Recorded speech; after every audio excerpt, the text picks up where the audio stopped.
Hello, BookTube. This is Alan. Welcome to my channel. I see I picked up a couple of subscribers. Well, welcome. I'm glad you could be here. I went to have thrift stores, a couple of thrift stores, while I was also went to Walmart neighborhood market, bought some groceries, and went into two thrift stores and found a couple of books. So this will be a short video. I've got three here, and so the first one is the Book of Imaginary Beings by Jorge Luis Borges. This is a Penguin Classics Deluxe Edition, and it was first published. Let me see. It was first published. Let's see. It published a lot in 1967. The translation is by Andrew Hurley. It's illustrated by Peter Sis. And let me read you the inside cover here. The Book of Imaginary Beings is Borges' whimsical compendium of more than 100 of the strange creatures conceived down through history by human imagination. Imbued with Borges' characteristic wit and erudition, this unique contribution to fantasy literature ranges widely across the world's mythologies and literatures to bring together one delightful encyclopedia of the fantastical inventions from Kabbalah, Homer, Pliny, Confucius, Shakespeare, Lewis Carroll, Kafka, and C.S. Lewis, among others.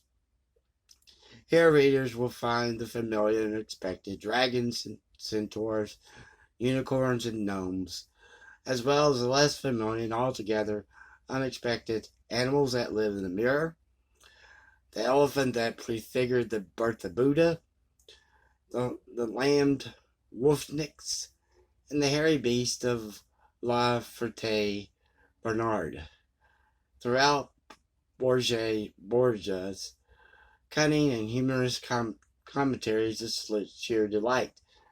So this is a illustrated version of Imaginary Beings by Jorge Luis Borges. And by the way, that character on the cover, the picture on the cover, is actually a, let me find it real quick. Edgar Allan Poe is also mentioned in here. This is and see you have little illustrations on each one. And there's the Cerberus, the three-headed dog.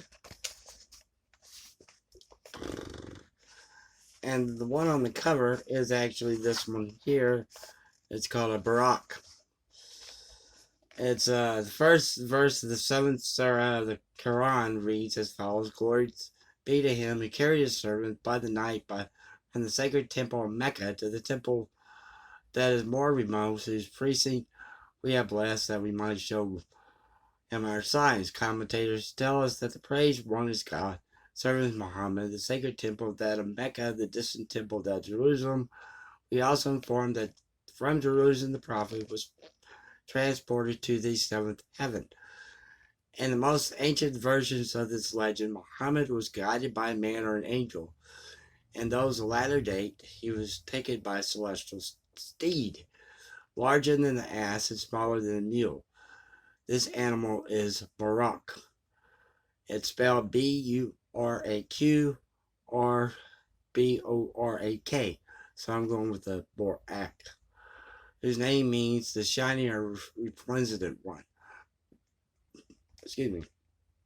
Captain Burton tells us that the Muslims in India generally portray Barak with the head of a man, the ears of an ass, the body of a horse, the wings and tails of a peacock. So that's a Barak on the cover.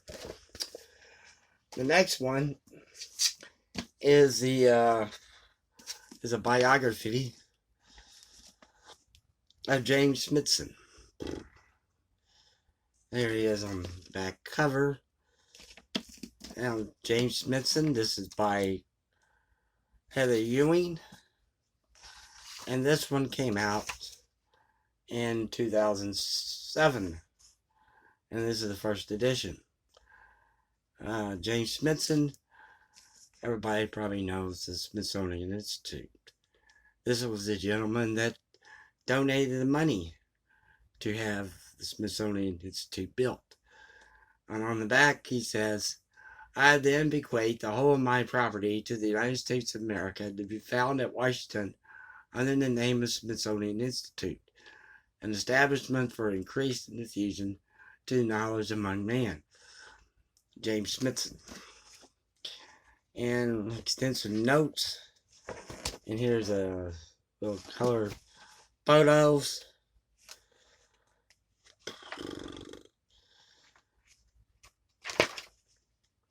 And James Smithson was the sons of the Duke of Northumberland, Smithson's half-brother Hugh Percy, later the second Duke of Northumberland, in Italy on the Grand Tour with his tutor, Reverend Lippiat.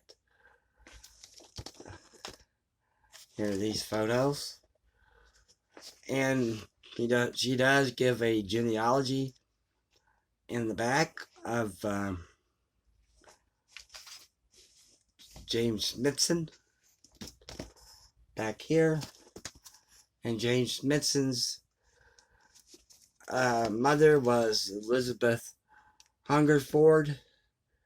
And she was married to John Macy, who had an affair with Hugh Smithson, who was the first Duke of Northumberland, who had an affair with Margaret Goodwin. Okay, and there we go. And she is actually, and she comes along here, and Elizabeth Hungerford is related to Lumley Hungerford Keat, and goes on to John Keat and Penelope Fleming, and the Keats goes back to Sir George Hungerford and Francis Seymour. So he's born in aristocracy, and he had never set foot in America, but bequeathed his entire property to the United States for the founding of the Smithsonian Institute. So that's the let me tell you what who this is by. This is by Bloomsbury. It's called The Science Revolution and the Birth of the Smithsonian. The third book, I found those two at one thrift store, and I found another one at another thrift store. And this is Robinson Crusoe by Daniel Defoe. This is by Easton Press. And I don't hear much about Easton Press on here. I hear more about the other, I can't think of the name right now. I was wondering if Easton Press was okay, because I never hear anything about it. And Daniel Defoe's on this side, and here's the title page over here. The Life and Strange Surprising Adventures of Robinson Crusoe of York Mariner by Daniel Defoe, with an introduction by J. Kubert Hayden. The 100 Greatest Books Ever Written, collector's edition, bound in genuine leather by the Easton Press of Norfolk, Connecticut. I can say Kentucky. This is came out in 1976. Printed in the USA. It has little illustrations throughout.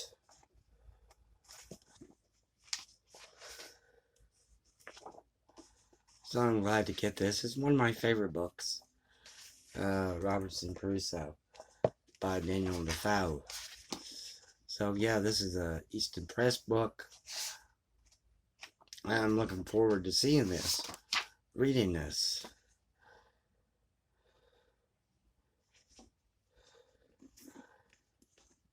So yeah, Daniel Defoe is the Easton Press. So that's it. We have three here. This is Easton Press, Robinson Crusoe, Daniel Defoe,